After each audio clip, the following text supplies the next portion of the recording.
الشيطان الرجيم. بسم الله الرحمن الرحيم. عما يتساءلون عن النبأ العظيم الذي هم فيه مختلفون. كلا سيعلمون ثم كلا سيعلمون ألم نجعل الأرض مهادا والجبال أوتادا وخلقناكم أزواجا وجعلنا نومكم سباتا وجعلنا الليل لباسا وجعلنا النهار معاشا وبنينا فوقكم سبعا شدادا وجعلنا سراجا وهاجا وأنزلنا من المعصرات ماء ثجاجا لنخرج به حبا ونباتا وجنات ألفافا إن يوم الفصل كان ميقاتا يوم ينفخ في الصور فتأتون أفواجا وفتحت السماء فكانت أبوابا وسيرت الجبال فكانت سرابا إن جهنم كانت مرصادا للطاغين مآبا لابثين فيها أحقابا لا يذوقون فيها بردا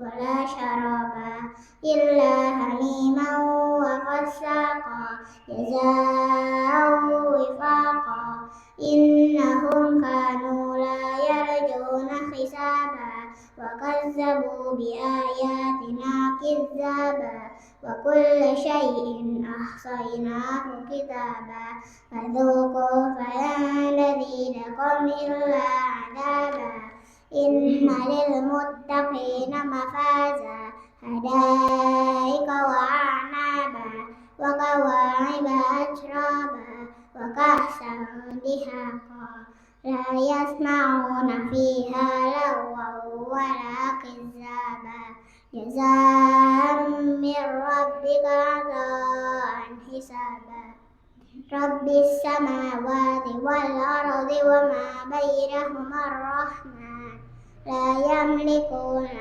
منه خطابا يوم يقوم الروح والملائكة صفا لا يتكلمون إلا من أذن له الرحمن وقال صوابا ذلك اليوم الحق فمن شاء اتخذ إلى ربه مآبا إنا أنذرناكم عذابا قريبا يوم ينظر المرء ما قدمت يداه ويقول الكافر يا ليتني كنت ترابا.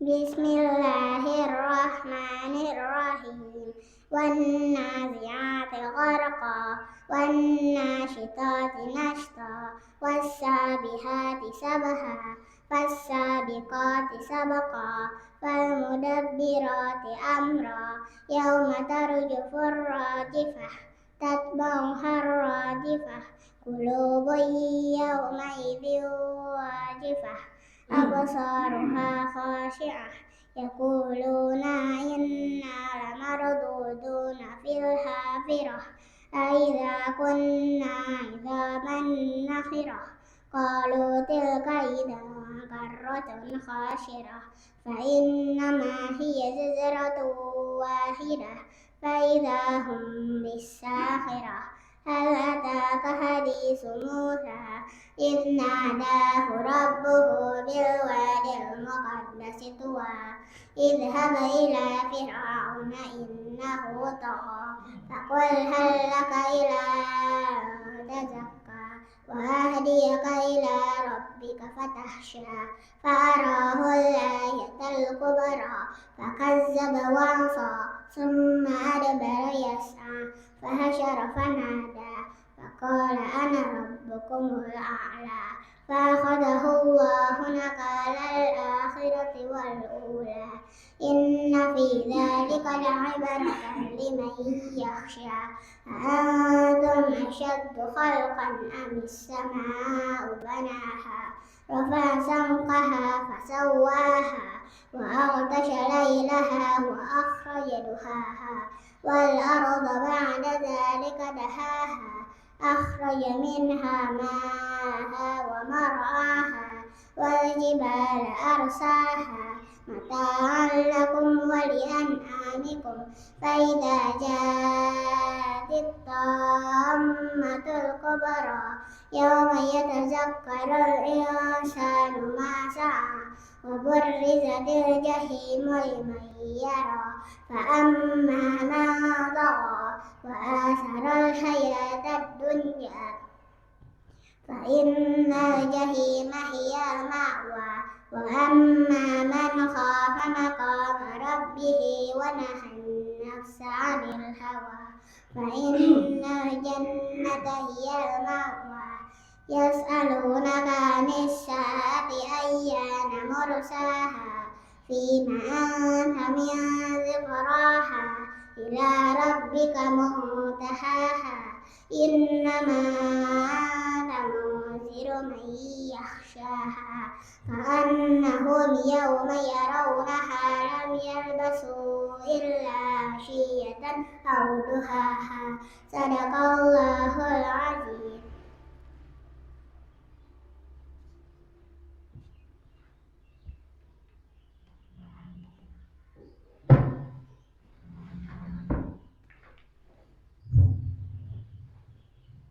Sekali lagi diberitahukan kepada para jamaah Masjid Al-Islam khususnya umumnya warga lingkungan RW 09 Tulangga pada sore hari ini akan diadakan kajian rutin bulanan atau jihad yang mana sebentar lagi acara akan segera dimulai.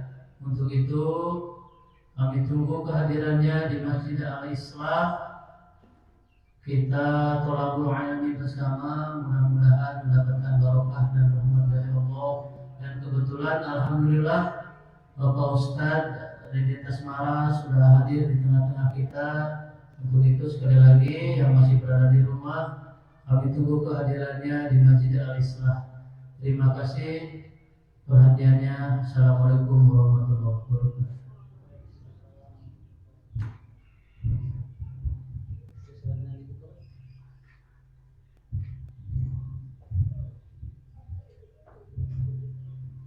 Bismillahirrahmanirrahim.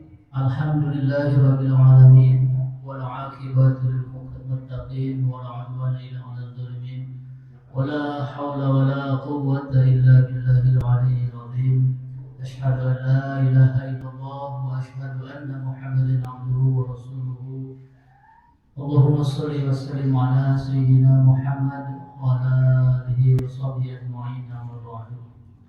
Bapak Ibu jamaah rahimakumullah, alhamdulillah pada sore hari ini kita masih diberikan umur, diberikan kesehatan, bisa berkumpul di Aflah Mubarakah Masjid Al-Islah ini, yang mana pada sore hari ini kita adakan kajian rutin bulanan atau jihad dengan pembahasan seperti biasa, yaitu Kitab Riyadhus Shalihin. Mudah-mudahan pada sore hari ini apa yang disampaikan oleh Bapak Ustadz kita dapat menyerapnya dan dapat mengamalkan semua apa yang disampaikan. Amin amin ya rabbal alamin. Untuk itu mari kita buka acara kajian di sore hari ini dengan bersama-sama membacakan basmalah. Bismillahirrahmanirrahim. Untuk waktu dan tempat kami persilakan Bapak Ustadz.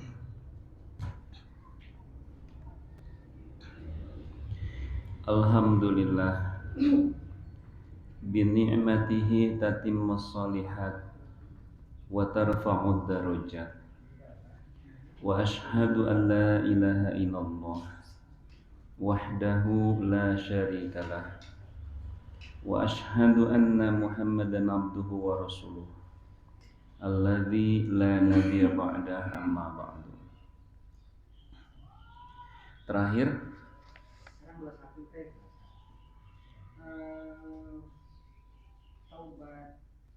masih bab tobat.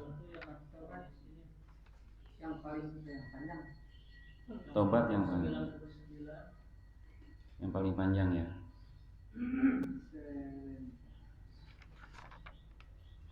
Sedap.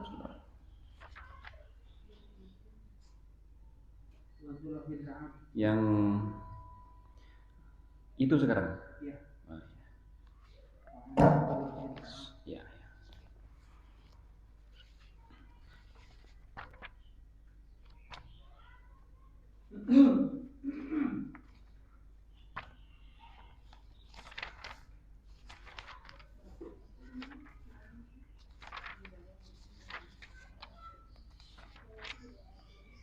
Hadis nomor 21.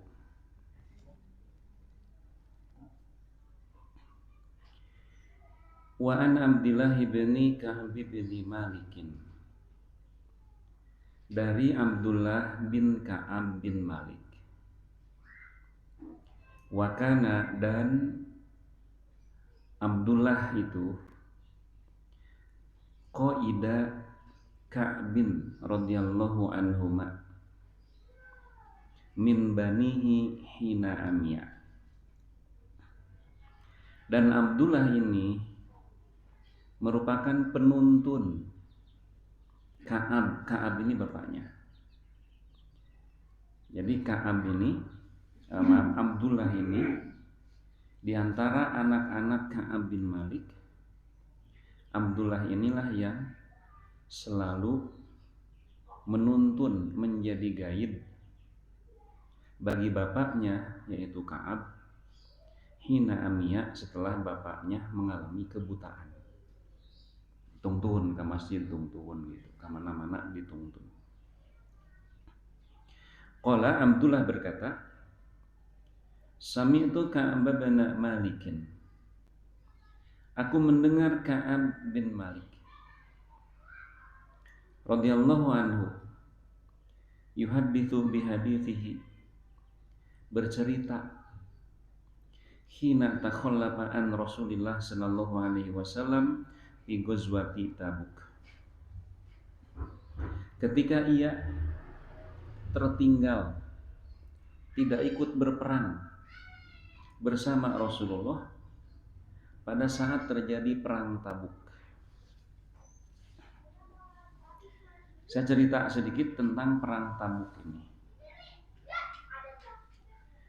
Peperangan-peperangan yang dipimpin oleh Nabi, yang disebut dengan istilah Ghazwah,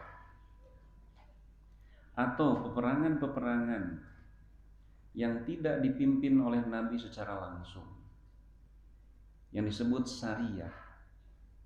Seperti nanti tahun ke-7 terjadi perang Qadisiyah, ada lagi perang Mu'tah. Perang Qadisiyah itu perang pihak Muslim melawan pasukan Persia.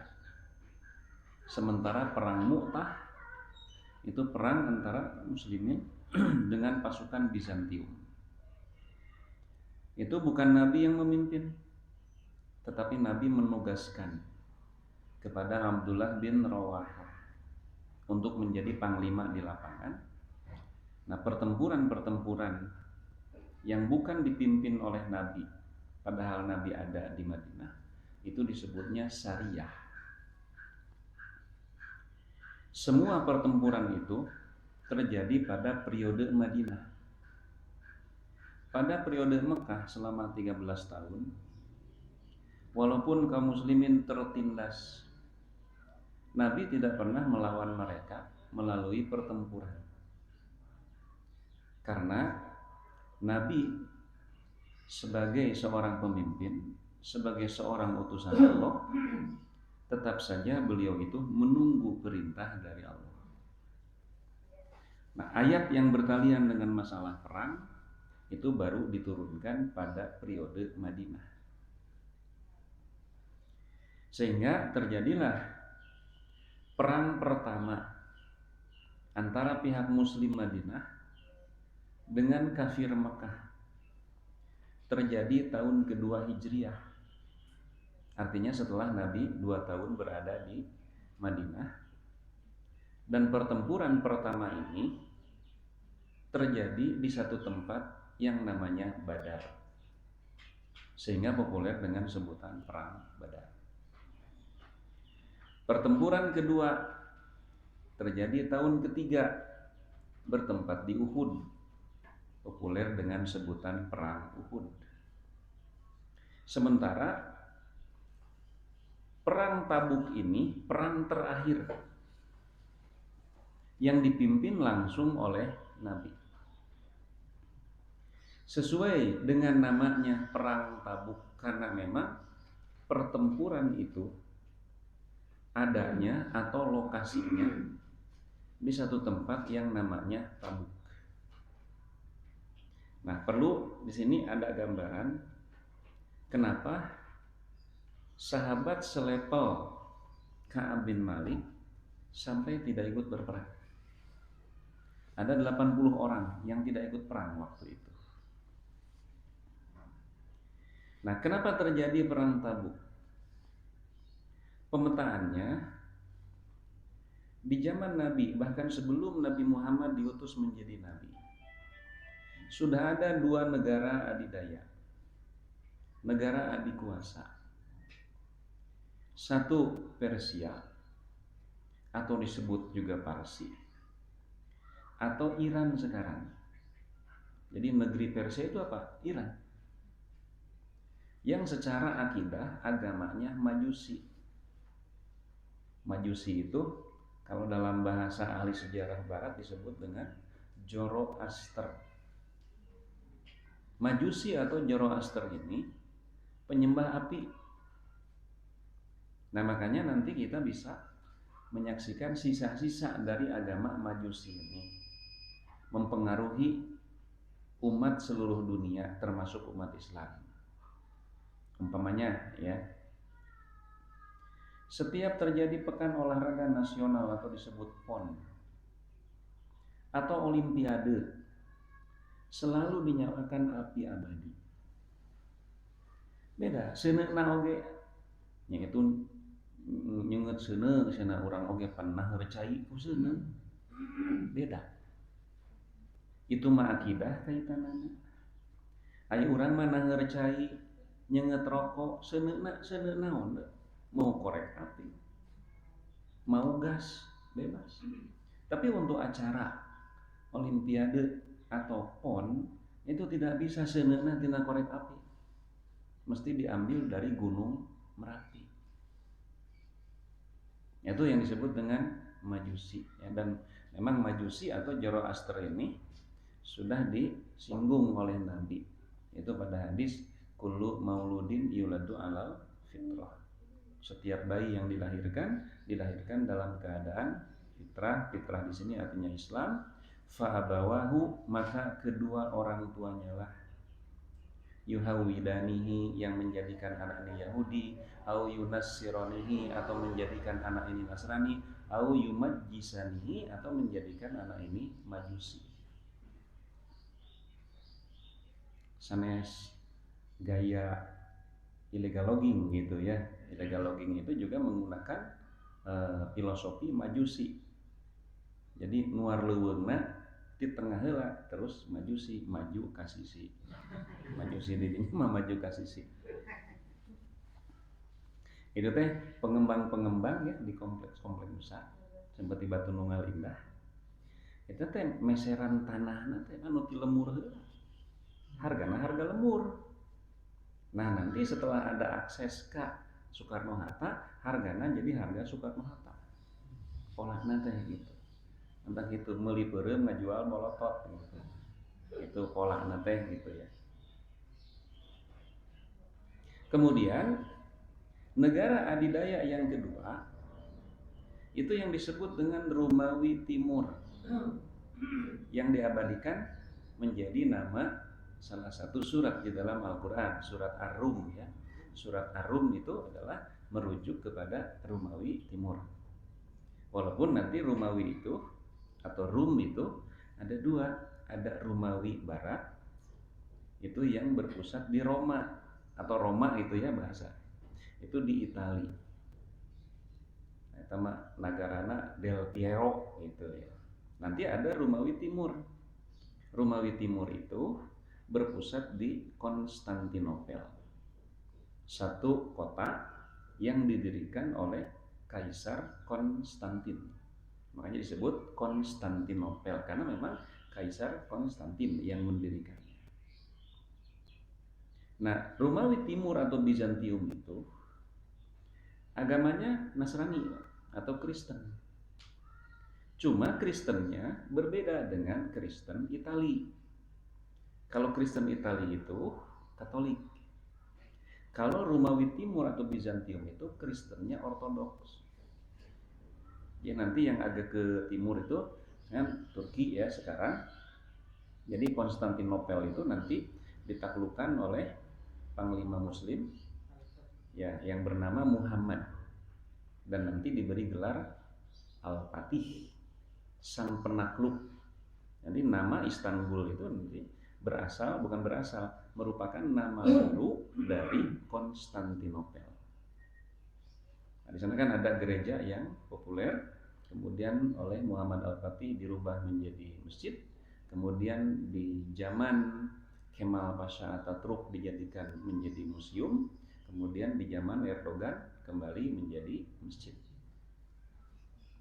Dan itu banyak orang-orang Eropa yang datang berziarah, berwisata gitu ya. Nah, nanti ada lagi masjid yang merupakan duplikatnya, itu masjid dari dulu sampai sekarang. Nah, karena waktu itu Muhammad Al-Fatih pada awalnya tidak ingin merubah gereja menjadi masjid. Makanya Muhammad Al-Fatih membuat duplikatnya. Sama mirip bangunannya itu. Nah, namanya Masjid Muhammad Al-Fatih.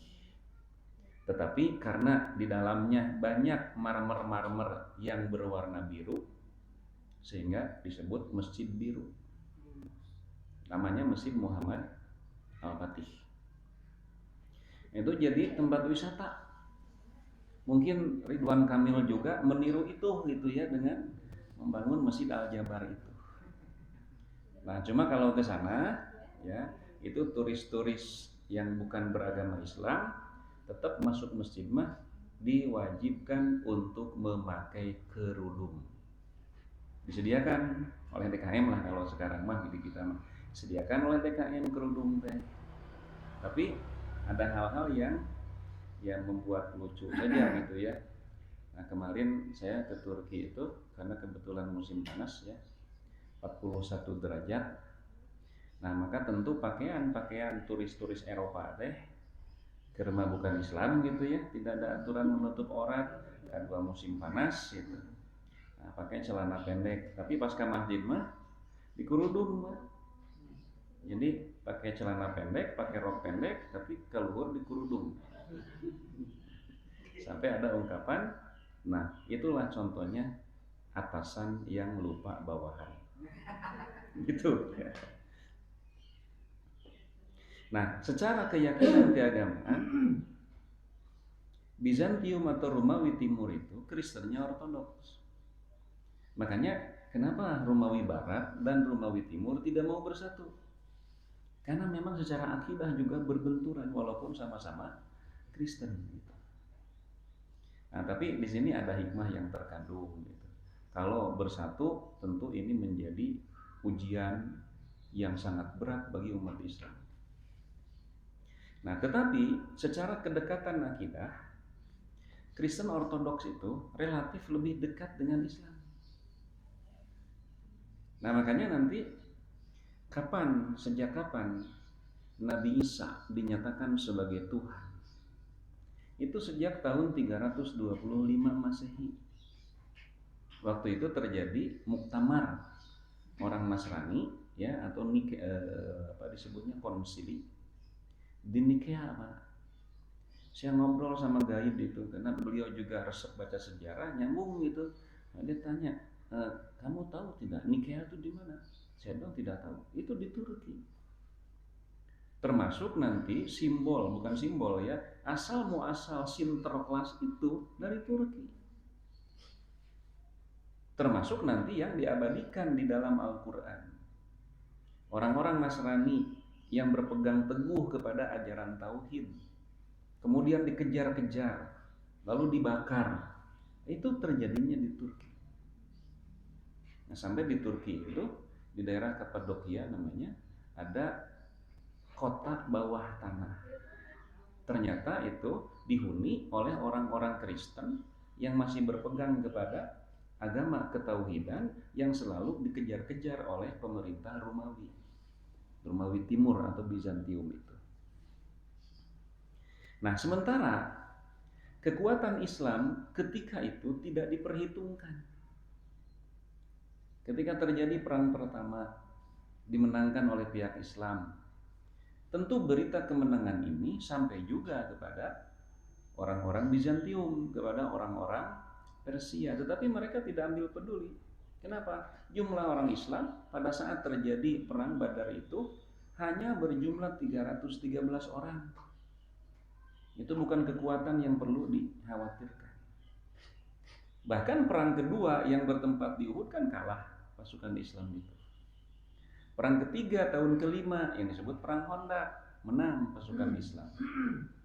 Dan cukup 2 tahun ini dari perang Badar yang jumlah pasukan hanya 313, perang Khandaq 3000. Nah, tahun ke-8 Hijriah Nabi Muhammad bisa membawa pasukan sebanyak 10.000 orang datang ke Mekah untuk menaklukkan kota Mekah. Dan Mekah bisa ditaklukkan tanpa ada perlawanan. Kemudian nanti pasukan Muslim bertambah 2.000 orang.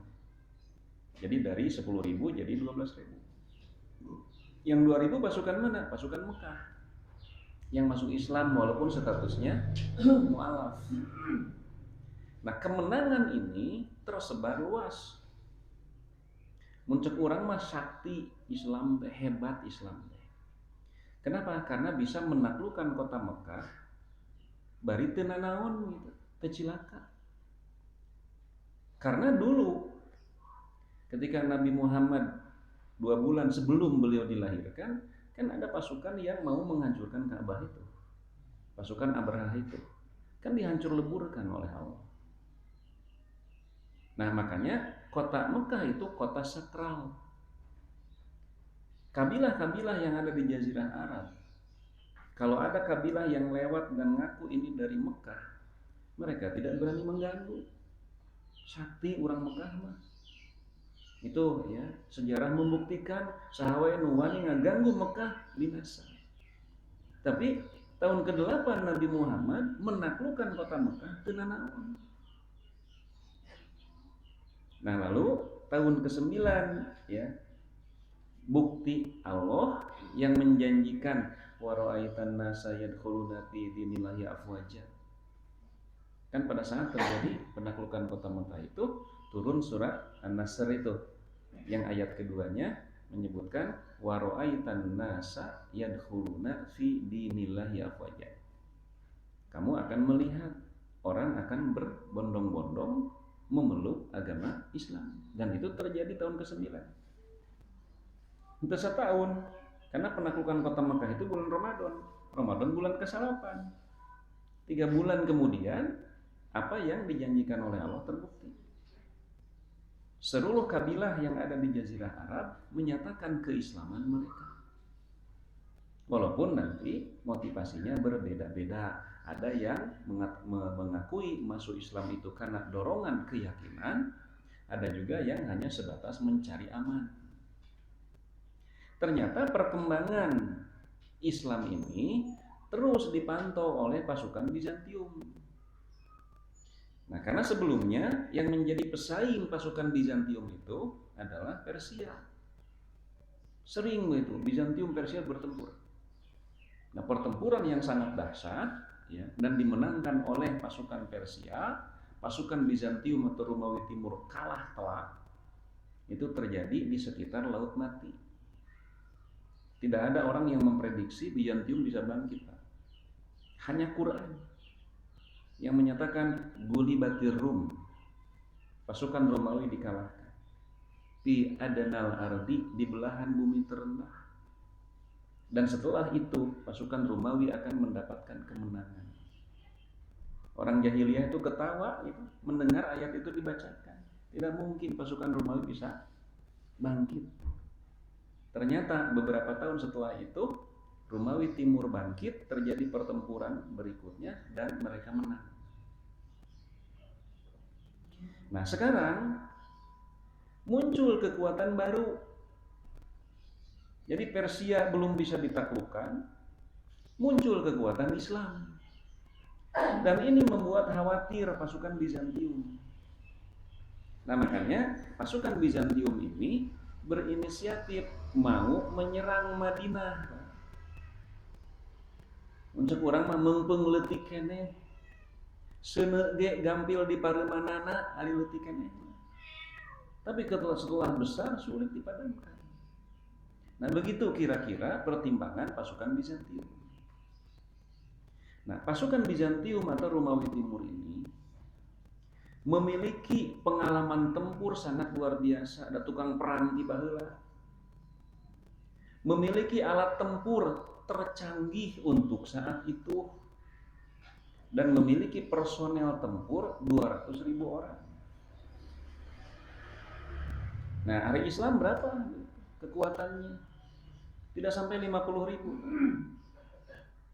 Nah sampai rencana pasukan Bizantium untuk menyerang Madinah ini membuat takut, menjadi teror tersendiri. Makanya orang Madinah itu kalau di malam hari mendengar ada suara derap kaki kuda, pasti Samadinah bangun. Khawatir orang yang datang membawa berita bahwa pasukan Romawi datang siap menyerang. Nah cuma diperhatikan Nabi Muhammad itu terus begitu, belum membuat keputusan.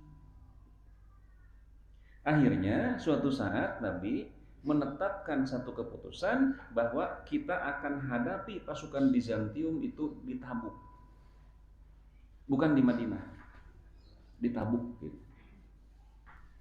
Nah maka Nabi mengumumkan perang. Jadi kita akan menghadapi pasukan Bizantium itu di Tabuk. Populer saja dengan sebutan perang Tabuk. Jarak dari Madinah ke Tabuk itu 787 kilo. Sok cing ka mana? Ti dia ka mana tah? Surabaya sampai 787. 600-an. Artinya lebih dari lewat dari Surabaya gitu ya. Nah. Jadi jarak tempuh dari Madinah ke Tabuk 787 kilo. Supaya tergambar gitu ya, kenapa Ka'ab agak males perang. Itu ya, jarak yang ditempuh 787 kilo jarak tempuh. Ditempuh dengan alat transportasi ketika itu akan menghabiskan waktu tempuh sebulan. Kan kalau onta jalannya kan sama dengan manusia gitu. Sebulan itu. Satu ya. Yang kedua, perang Tabuk ini terjadi di bulan ke-7 Rajab. Ya, bulan Rajab. Yang kebetulan bertepatan dengan puncak musim panas. Ketika kurma sedang berbuah matang. Itu ketika kurma berbuah matang, suhu itu 45, 50, 55. Bahkan Madinah lebih ekstrim daripada Mekah. Jadi Madinah mamun panas teu kapalang lebih dari Mekah, kalau dingin teu kapalang lebih dari Mekah. Panas lebih panas, dingin lebih dingin. Karena memang secara alami kurma itu baru bisa matang dengan sempurna dibantu dengan panasnya cahaya matahari. Nah, kemarin saja di Madinah itu 41. Mungkin Bandung pernah mendekati lah rekor hari Sabtu, entah yang tahun berapa. Ini Bandung hari Sabtu 39. Sebelum kemarin ada hujan. Itu 39. Padahal Bandung itu paling panas 34. Rekor kemarin itu 39. Sampai para ahli memprediksi sampai nanti November musim panas teh, tapi qadarullah gitu ya, turun hujan gitu. Akhirnya turun hujan. Nah, kagamar Bu, puncak musim panas, kurma sedang berbuah matang, mun telat panen buruk, berteduh di bawah bayang-bayang pohon kurma sambil memandang buah kurma matang panenan, itu sangat menyenangkan. Tiba-tiba Nabi mengumumkan perang. Jaraknya 787 kilo, waktu tempuhnya sebulan. Kemudian jalur yang dilalui sangat sulit karena hampir tidak ada mata air. Makanya perang Tabuk ini disebut juga dengan perang Usrah, perang sulit. Satu ya, jalannya memang sulit, tidak ditemukan sumber mata air, kemudian alat transportasi yang sangat terbatas. Sampai nanti Utsman bin Affan ya menyumbang 900 ekor unta. Lalu setelah itu menyumbang lagi 100 ekor kuda. Lalu menyumbang uang sebanyak 4.000 dinar. Utsman itu. Abu Bakar menyumbangkan seluruh harta kekayaannya, 40.000 dirham. Umar menyumbangkan separuh dari total kekayaannya. Tetap saja begitu. Pasukan itu teka bagian alat transportasi sampai ada unta yang ditunggangi secara bergiliran oleh 10 orang. Bahkan ada sahabat yang datang ingin ikut berperang, minta kendaraan kepada Nabi. Nabi bersabda, tidak ada. Nangis orang itu Pak. Pulang nangis. Orang mah atoh Pak. Itu atoh orang. Nah, kemudian jumlah pasukan yang dibawa oleh Nabi sebanyak 30.000 orang. Sampai di sini Ka'ab bin Malik menyebutkan bahwa tidak akan cukup lembaran buku untuk mencatat nama-namanya. Orang dina undangan gitu, buku tamu gitu ya, nyatat gitu. Ima 30.000 atau pasukan terbesar yang bisa dikumpulkan oleh Nabi pada masa Islam. Kan Futuh Mekah saja kan 10.000, ima 30.000. Nah, sampai orang-orang berpikir ketika itu, kalau saya tidak ikut berperang, Nabi tidak mungkin tahu. Kenapa? Banyak jumlah jamaah. Terhadir saya mah mau apalin gitu ya. Itu kan dulu ada cerita di zaman Harun al-Rasyid ya, terjadi penyakit yang mewabah. Nah, obat nate yang mesti ada peningkatan daya tahan tubuh. Nah, etama yang paling efektif bahkan diakui oleh dunia medis modern untuk meningkatkan daya tahan tubuh madu, Pak. Madu mah diakui meningkatkan daya tahan tubuh ya. Nanti ibu-ibu kena kersa di madu.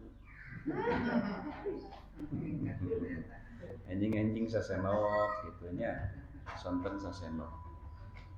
Nah, jadi Harun ar-Rasyid ketika itu memerintahkan kepada seluruh rakyat agar nyumbang madu saurang sasenok gitu. Siapkan gentong di alun-alun teh. Semua orang berpikir lamun sanagara nyumbang madu saurang sasenok, lamun saya nyumbang jeheran moal kapangi. Kitu ayeuna teh pikiran jalmi teh sami sadena kitu. Gentong dipariksa ada ceheran hungkul sina teh. Nah, saya ceheran sadena moal kapangi gitu. Dibandingkan dengan madu sanagaraeun gitu.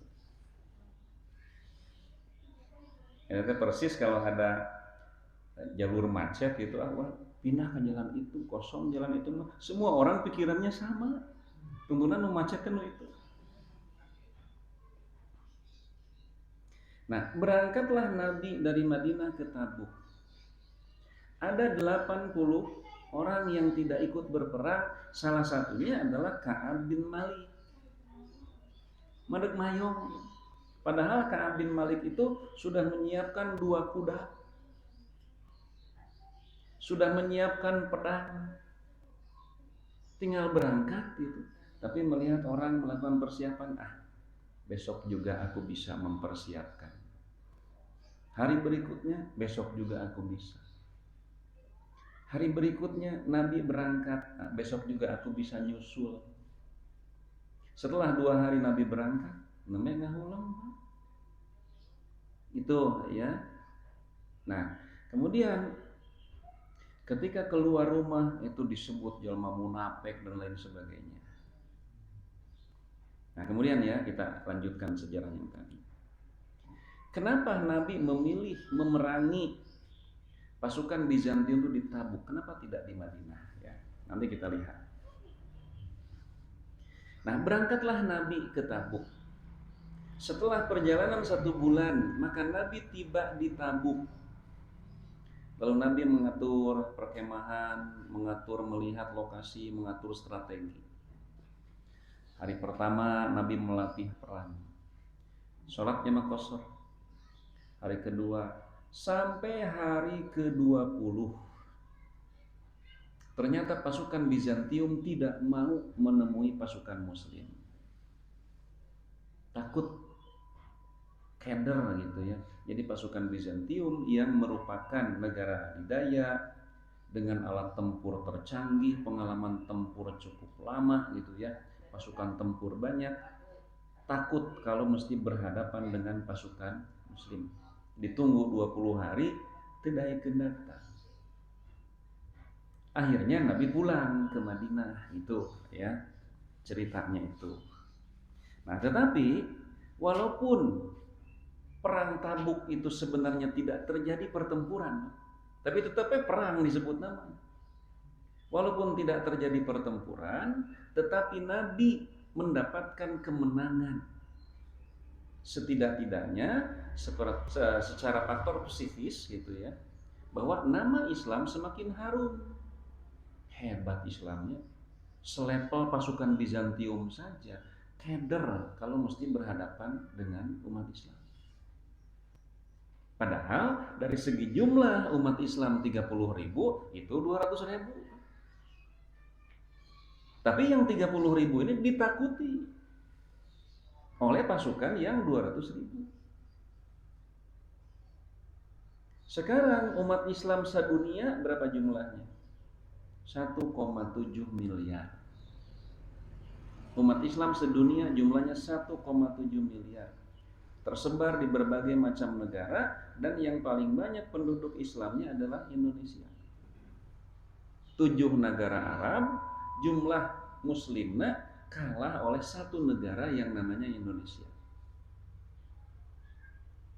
Tetapi apakah orang-orang kafir takut oleh orang Islam sekarang? Tidak. Dicoo umat Islam ini. Padahal secara jumlah,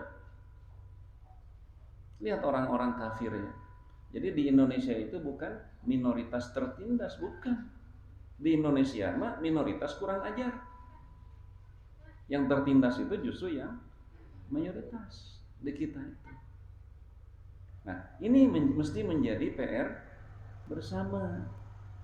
Kenapa sahabat-sahabat Nabi itu disegani padahal jumlah mereka sedikit? Kenapa umat Islam sekarang tidak ditakuti padahal jumlahnya banyak? Ini yang nanti oleh Nabi disebutkan di akhir zaman umat Islam itu akan seperti buih di lautan. Secara kuantitas banyak, tapi secara kualitas memang tidak berkualitas.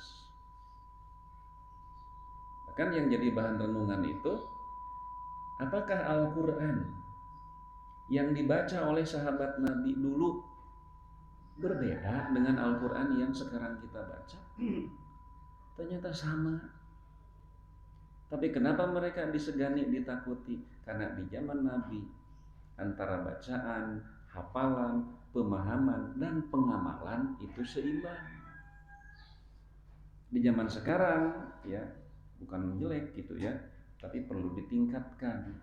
Orang membaca Al-Quran hanya sebatas tenggorokan saja, tidak sampai kepada pemahaman, apalagi sampai kepada pengamalan. Nah, bahkan orang-orang Yahudi ya, mereka mengatakan begini, kami tidak takut oleh umat Islam kecuali kalau jumlah berjamaah salat subuh umat Islam sudah sama dengan jumlah berjamaah salat Jumatnya.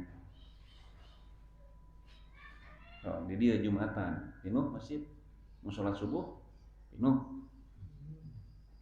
Man dua jajar, sejajar imam, sejajar makmum, aki-aki hukul. Aki-aki, ya ada pas aki-aki, abdi aki-aki. Nah, lalu Nabi pulang. Di perjalanan, jalan yang sempit ya, yang hanya bisa dilalui oleh satu orang saja. Itu mau di Lembang mah ya pasir ipis. Nah memang itu mah hanya satu orang. Nah, kiri kanan jurang. Atau kalau mau resep pegunungan ya, kalau naik ke puncak Mega, yang Gunung Puntang itu, kalau naik ke puncaknya itu 2222 mdpl gitu ya. Ini 2222 gitu ya. Kurang dinyata. Ini teu persanten ukur deui we cenah gitu. Jalan teh cuma 1 meter. Kana jurang. Nu paranoid mah ngadendeng. Nah, itulah gambarannya. Jadi ketika Nabi pulang dari perang Tabuk, Nabi jalan duluan melalui kayak begitu kiri kanan jurang. Tiba-tiba ada 12 kuda yang menyusul Nabi. 12 orang itu mau membunuh Nabi. Tapi Nabi menggertak mereka, akhirnya yang 12 orang ini kembali gabung dengan pasukan yang jumlahnya 30.000 itu. Ternyata itu orang munafik, Pak. Nah, Nabi tahu nama satu persatunya.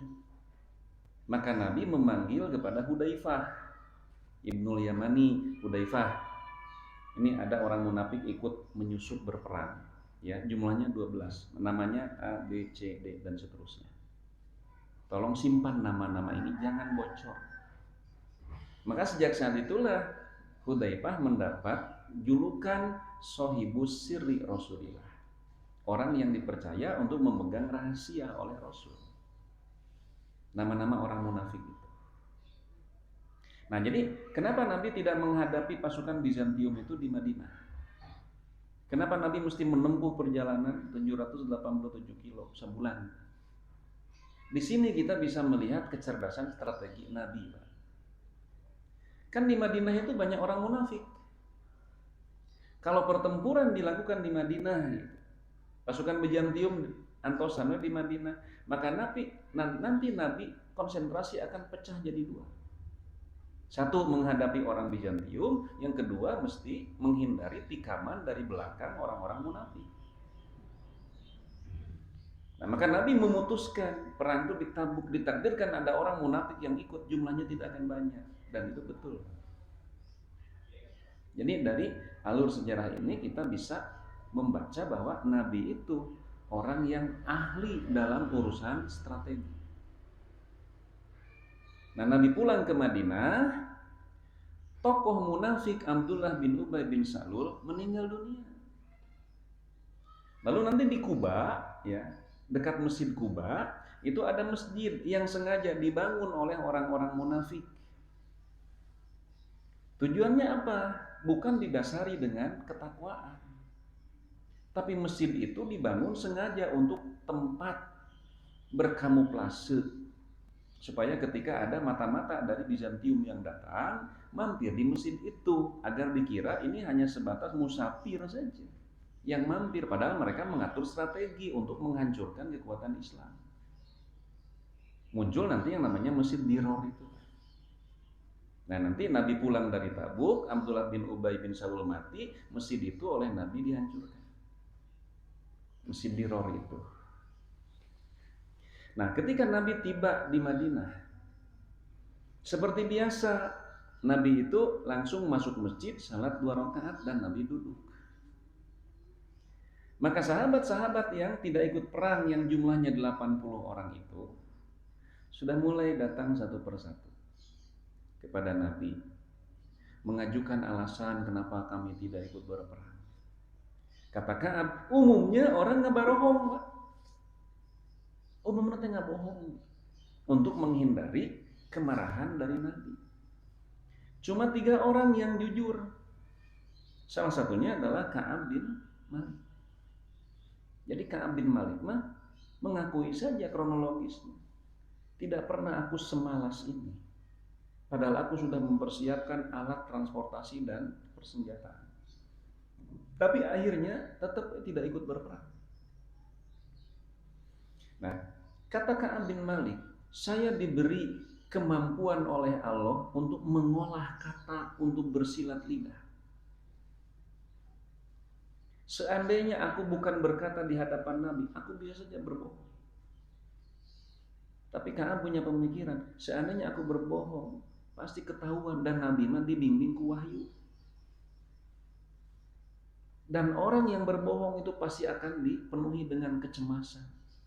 Tetap bu, nggak bohong mah pada suatu saat akan ketahuan. Sampai ada ungkapan mahma tudhin tudhirhul ayyam. Apapun yang kamu sembunyikan pasti suatu hari akan ketahuan.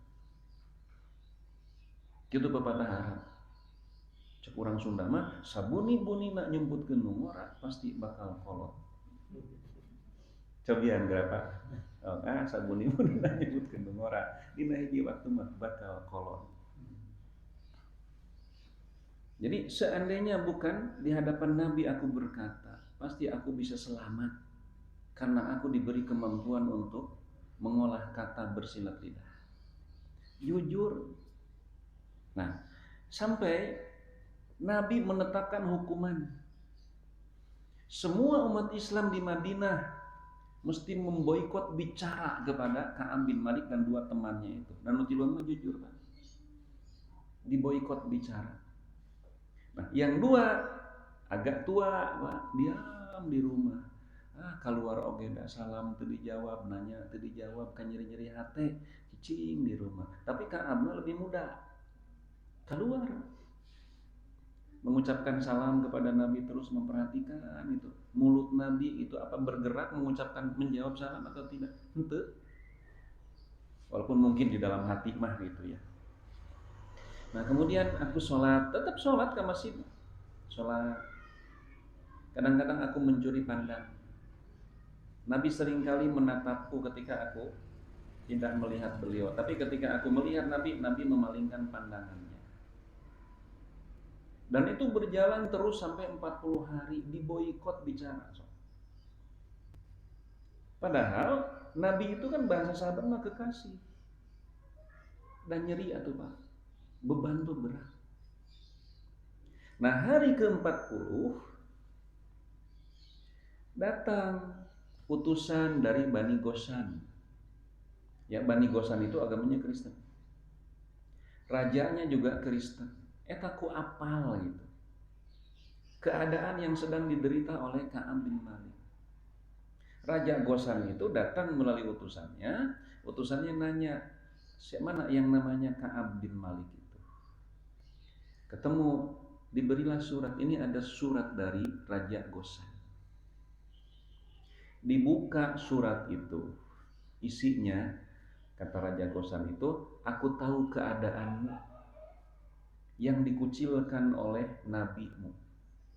Silakan datang ke Ghassan, niscaya kami akan memuliakanmu. Sok sanu teu kabita. Nah, andi dia diacuhkeun. Itu ya, meningkat itu. Nah, tetapi Ka'ab bin Malik mengatakan, ini ujian apa lagi? Dibawa pulang ke rumah, diduruk pas surat eta teh. Padahal dijanjian ku raja atuh. Mau dimuliakan, ingin fasilitas apa? Cuma resiko gitu, mesti meninggalkan akidah.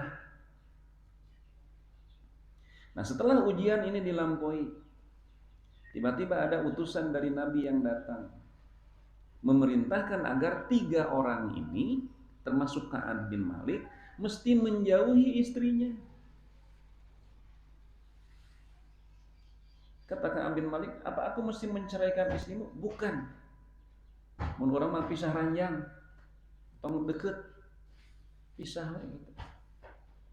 Nah, tetapi nanti 2 teman dari Ka'ab ini, karena sudah pada tua gitu ya, perlu pelayanan dari istri. Ini 2 istri ini Dari dua teman Ka'ab datang kepada Nabi meminta izin, mun bahasa urang mah pun lanjut eta sekolah. Teman diri perlu pelayanan, izinlah kami untuk tetap melayani suamiku. Diizinkan ku Nabi teh. Da alasana kita karolot eta mah.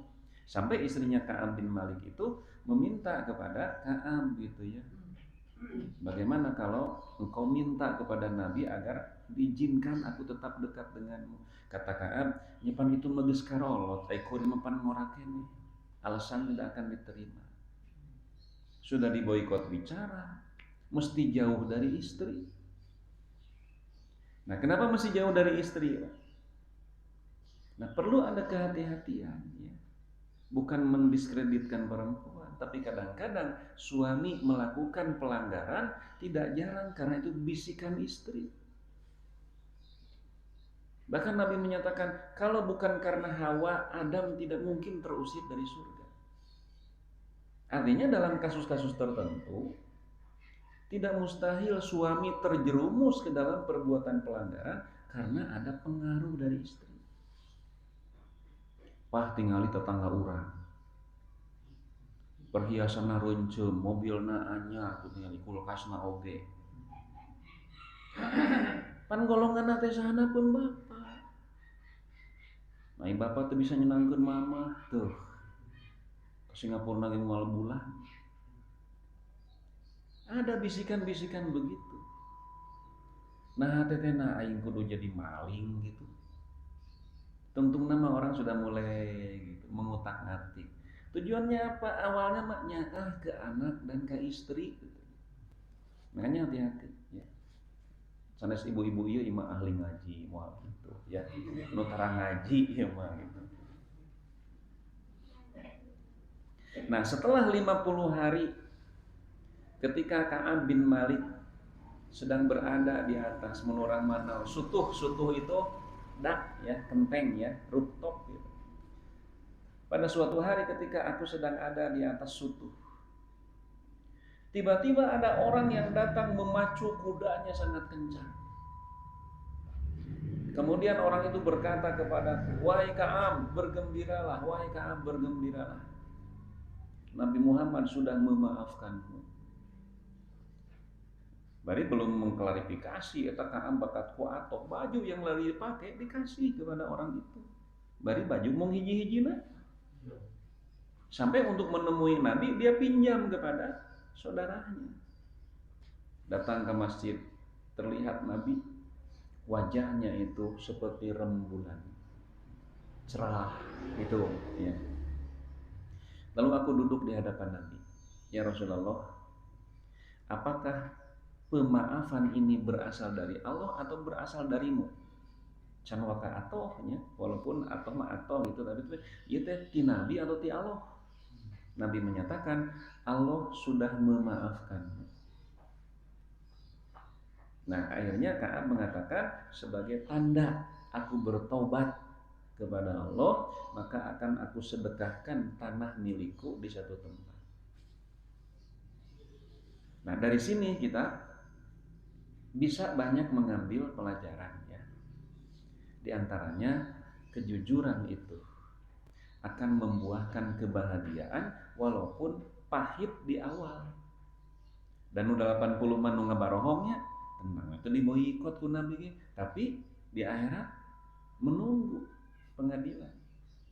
Jadi kebohongan itu manis di awal, pahit di akhir. Kejujuran itu pahit di awal, manis di akhir. Mentak bapak-bapak sok jujur supaya nanti manis di akhir, pahit di awal, paling 2 bulan lah di musuhan aja. Biasa bu, nusok nyarios masuk tara gitu, bahaya mana jempling gitu ya. Yang kedua, seringkali gitu ya, harta benda itu menjadi penghalang kesuksesan dakwah. Pan hakikatna mah ieu oge kahalangan ku harta. Atau saha nu teu kabita gitu. Panen satahun sakali, lagi ranum gitu keur naon gumading mun buah mah gitu. Paneneun mun telat panen buruk, tiba-tiba turun perintah perang, siapa yang tidak malas, Pak? Nah gitu. Urang oge alitan gitu ya. Kecil-kecilan lah gitu. Manusia itu makhluk yang paling pintar bikin alasan. Ibu hayu orang ngaji. Itu kan ya, kalau ibu ngajak temen kan gitu. Ibu ngaji hayu. Alasannya apa? Seueur pidameleun. Da kieu can boga budak mah kudu sagala kusorangan di pigawe itu. Can boga budak jadi alasan. Dara teh boga budak. Angger we teu ngaji. Hayu ibu ngaji. Ai atuh da si Ujang eueuh batur tuh. Can boga budak jadi alasan teu ngaji. Boga budak anger we alasan teh. Nah, tapi coba ya. Aku abdi ayeuna mah kealaman. Bapak-bapak, ibu-ibunya. Terus gaduh incu. Nyaah kene ka anak, nyaah kene ka incu sok. Pasti nyaah ka incu. Langkung nyaah kasadean lagi nyaah lah. Tapi langkung nyaah ka incu. Umpamanya anak kita setelah menikah itu misah.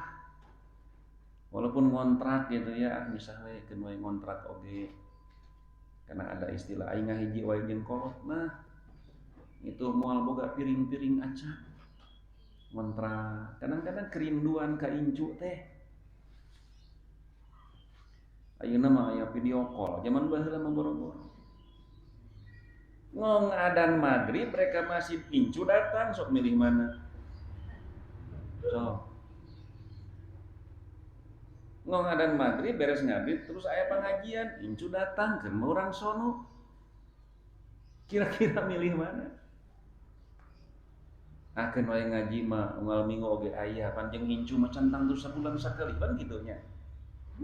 Goda setan mah. Usum ngaji Persib main lah tos. Kosong masjid teh. Kitu kosong masjid teh. Itu kan godaan seperti itu. Nah, dan kembali kepada tadi ya, Nabi sampai bersabda, man sodako najah. Siapa yang jujur maka dia akan selamat, akan berbahagia. Nah, walaupun di zaman Nabi mah mangawe bandingkeun Pak. Dari 30.000 pasukan petempur. Kemudian yang tidak ikut kan 80. Nah, nu jujurna tilu berarti 77 nu teu jujur. Tina 30.000 nu teu jujurna 77 gitu.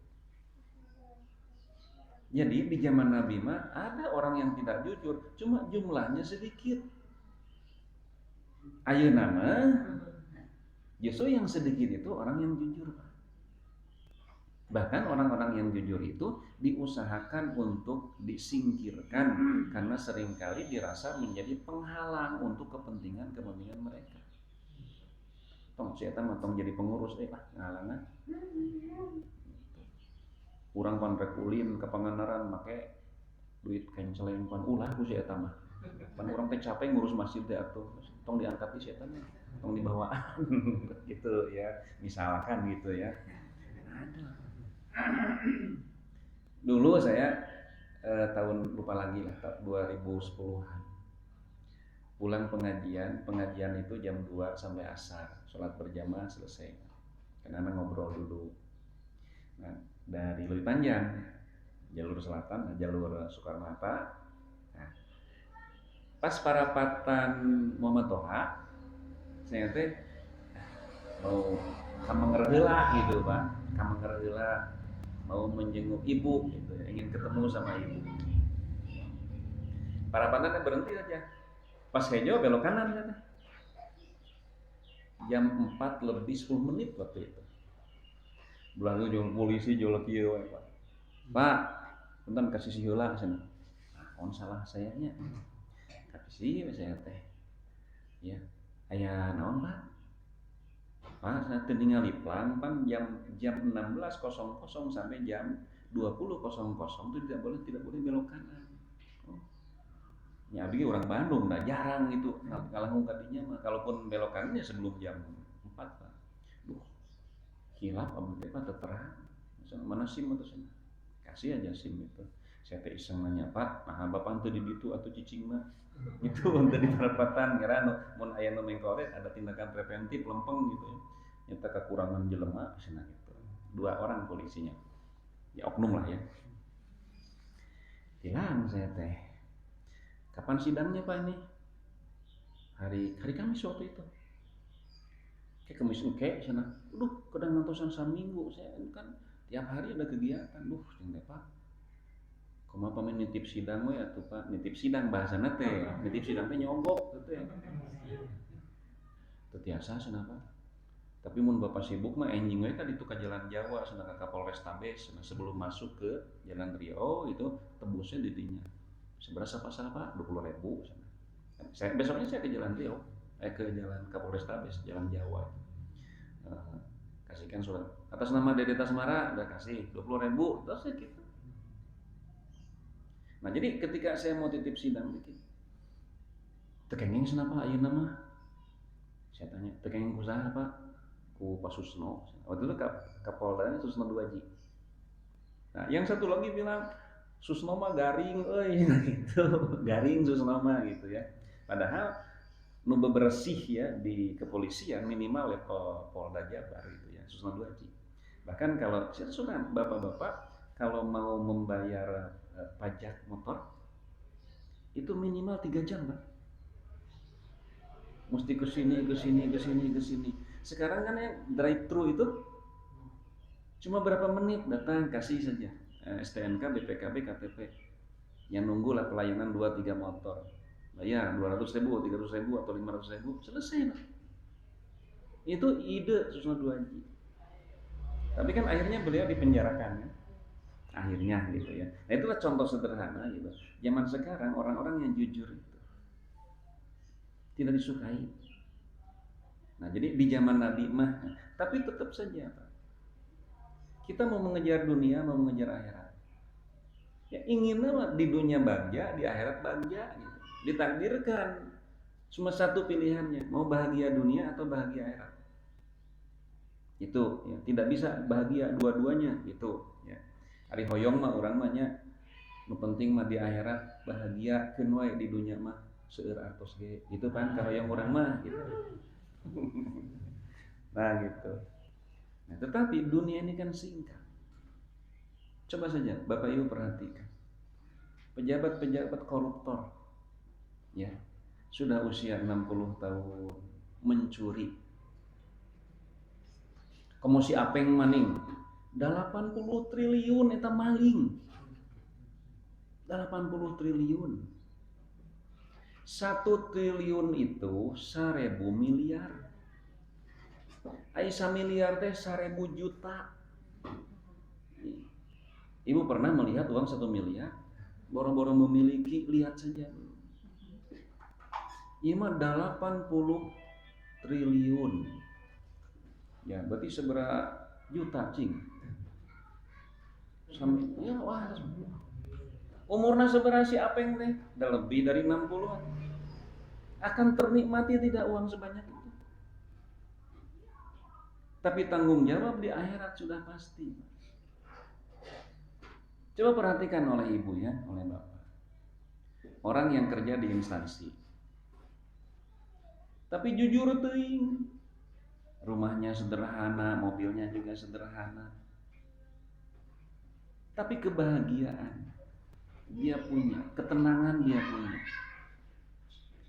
Tapi kalau mantan-mantan pejabat nu rajin gitu, dalam tanda kutip gitu ya, mobilnya mewah, rumahnya mewah, apa yakin dia tenang dengan kehidupan itu?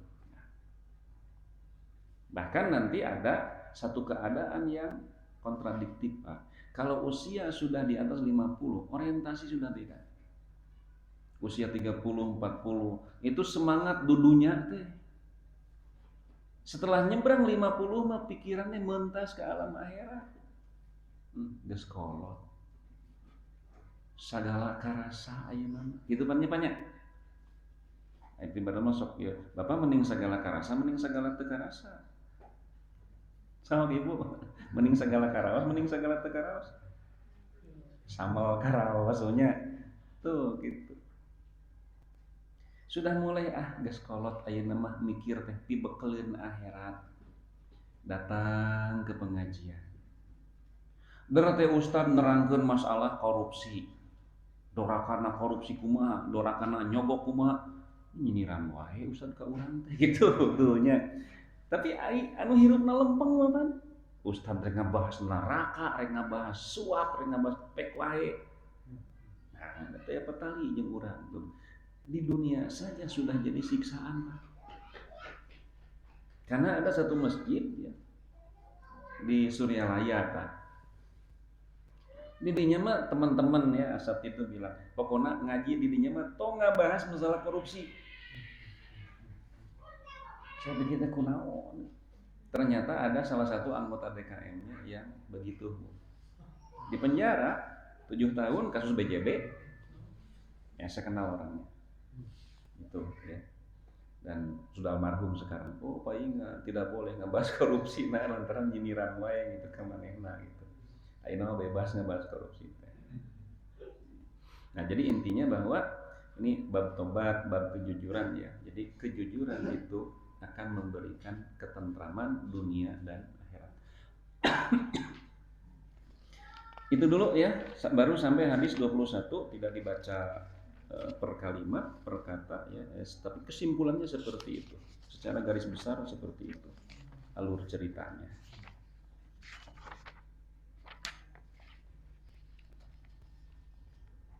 Dua deh ini hadisnya. Ya udah saya baca, saya tambah lagi ya. Dari Ibnu Abbas dan Anas bin Malik, Rasulullah Shallallahu Alaihi Wasallam bersabda, "Lau anna li bani Adam wadiyan min dahabin ahabba an yakuna lahu wadiyani." Lembah itu kan daerah yang cekung ya. Aya teh lembah sageung masih dieu, moal aya Pak, lembah mah pasti besar. Nah kata Nabi, kalau ada orang punya emas banyak lembah, kira-kira Bapak kalau punya emas satu lembah mau apa? Jangan ibu gaduh artos 1 triliun, berarti 1.000 miliar. Cicing sila ipis isu tuh ya, malah saya ke 7 turun. Itu kira yang belum pegang uang sebanyak itu. Kalau sudah ada uang, pasti ibu akan jika 2 triliun. Punya jangan diri. Cuma ya, ada tanah kosong 10 tumak. Hoyong gitu. Gaduh tanah eta dibangun rumah itu ya. Qadarullah eta tapi milik atuh. Ya. Cukup tidak? Tidak. Sigana lamun kapeser etanya tuh. Kitu dunya mah. Terus gaduh hiji hoyong 2, gaduh 2 hoyong 3 sok. Kitu dunya. Adik saya dulu, adik ipar ya, Irfan itu. Kan bapak saya, bapak mertua tidak setuju. Makanya kekeh kena kuliah ke IAIN dulu itu, kuliah ke IAIN. Kuliah, itu pun nanti ke IAIN. Beres kuliah, di IAIN tuh 4 tahun. Bicara begini, Pak, Ipan tos ngalaksanakeun kahoyong apa? Ayeuna Ipan bade ngalaksanakeun kahoyong Ipan. Kuliah di Asti atuh. Memang dunia seninya gitu. Nah, kekhawatiran dari keluarga itu kan dunia selebritis kumaha atuh sok.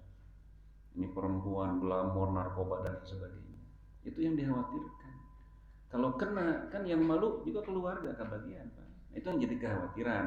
Tapi untung teh gitu ya sampai sekarang mudah-mudahan terus artis yang paling minim bahkan tidak ada gosip ya Irfan.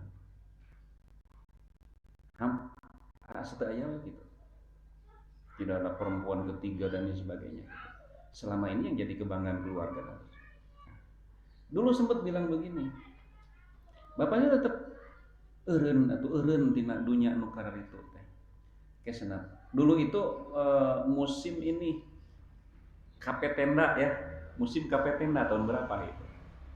Tadi saya bilang, kesenantos gaduh modal kamu usaha, mau membuka usaha. Nya eta pangaruh harta mah tos gaduh mah modal sausahaeun tetep we gitu. Ya walaupun usaha jalan gitu ya, kunape misalkan tuh jalan soreang buka lagi gitu ya. Kemudian dulu sempat di Busana Muslim IHS gitu. Itu menjadi iklan ya. Tapi jadi artis terus we. Da kitu pangaruh dunya.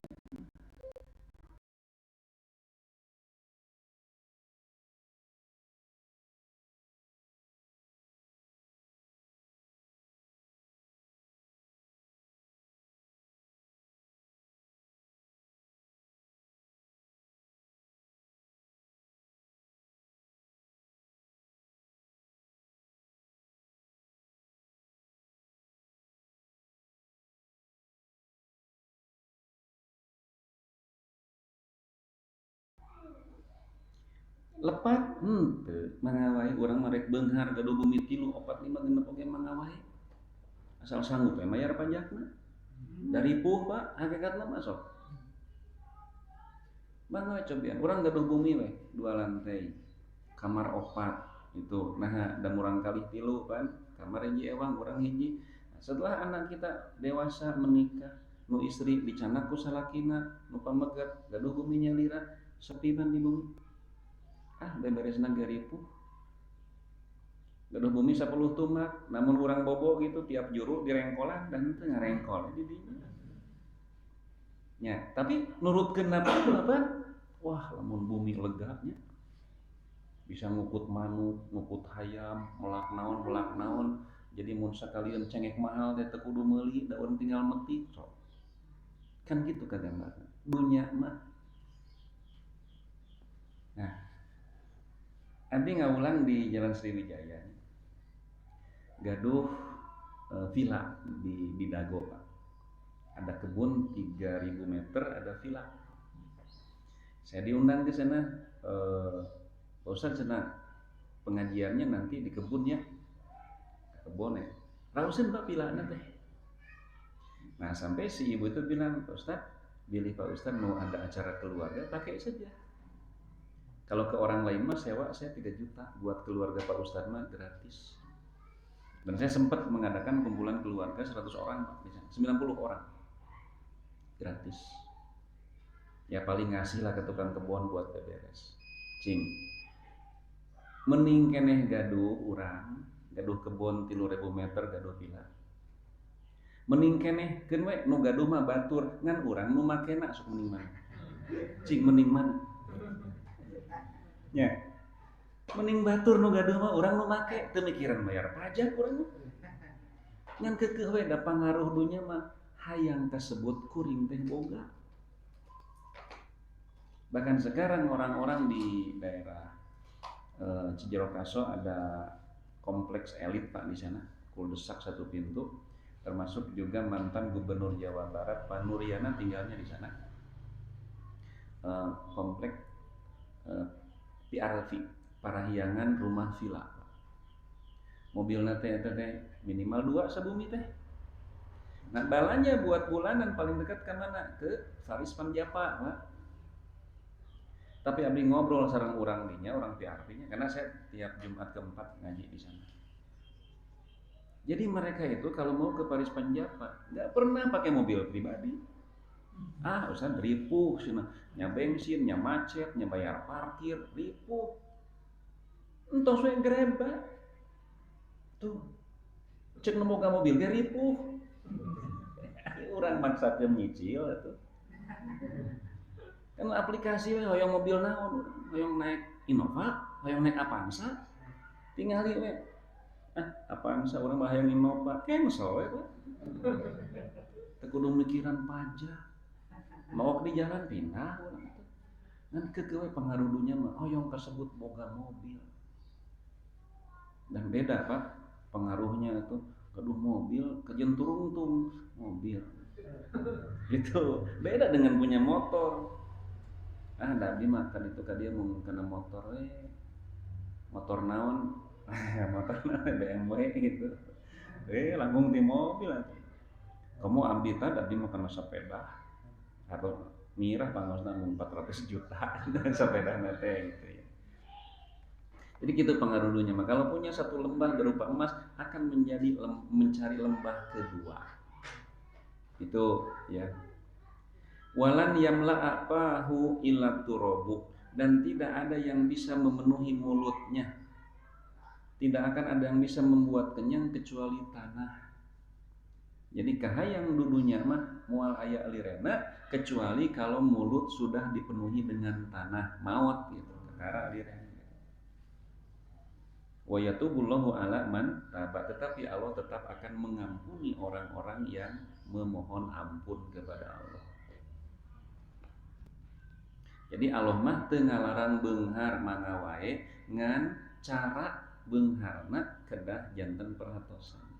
Tong asal beunghar, nu penting mah loba duit we kan wae halal haram mah nomor sekian. Nah, itu jangan begitu. Kenapa? Bisi engke kengeng haramat ternikmati tidak, tapi tanggung jawab di akhirat sudah pasti. Dari Abu Hurairah, Rasulullah Shallallahu Alaihi Wasallam bersabda, Allah menertawakan senang terhadap dua orang, yang satu membunuh yang lainnya, tapi dua anak akhirnya jadi ke surga. Yuqatilu hadza fisabilillah fayuqtalu, yang satu orang berperang di jalan Allah, lalu dia terbunuh syahid, numayhanana orang kafir. Itu. Kemudian sumayatubu Allahu alal qatili fayuslimu fayustashhadu.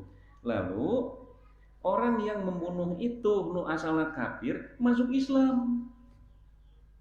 Terus dia perang, syahid juga, dua anak pan ke surga. Karena nanti Nabi bersabda, al-islamu yahjubu ma qablahu. Keislaman seseorang akan menghapus dosa di masa lalu. Banja gitunya. Tapi kade ulang entong gaduh emutan kieu. Mun kitu saya rek kafir heula tuh. Tah ke tos wareng gitu midamel kadorakaan lebet Islam deui. Ari apal mah iraha urang ti mautkeun mangga. Kapan dirahasiakeun kumaha lamun kakarage kafir gitu ya, belum menikmati glamornya kehidupan ini terus maut, dunia cilaka akhirat cilaka gitu ya. Cing sabar we da di dunya mah moalana ya. Karena sementawis ya bab tobat ya, nanti kita akan masuk ke bab sabar.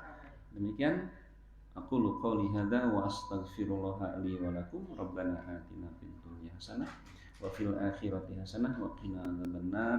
Wassalamualaikum warahmatullahi wabarakatuh. Terima kasih Pak Ustadz atas ilmunya. Mudah-mudahan bisa kita amalkan bersama dan mudah-mudahan mendapatkan barokah dan rahmat dari Allah Subhanahu wa taala. Mari kita tutup acara kajian di sore hari ini dengan membaca hamdalah bersama-sama. Alhamdulillahirabbil alamin. Subhanahu wa bihamdihi, subhanahu wa bihamdika, asyhadu an la ilaha illa anta, astaghfiruka wa atubu ilaik. Assalamualaikum warahmatullahi wabarakatuh.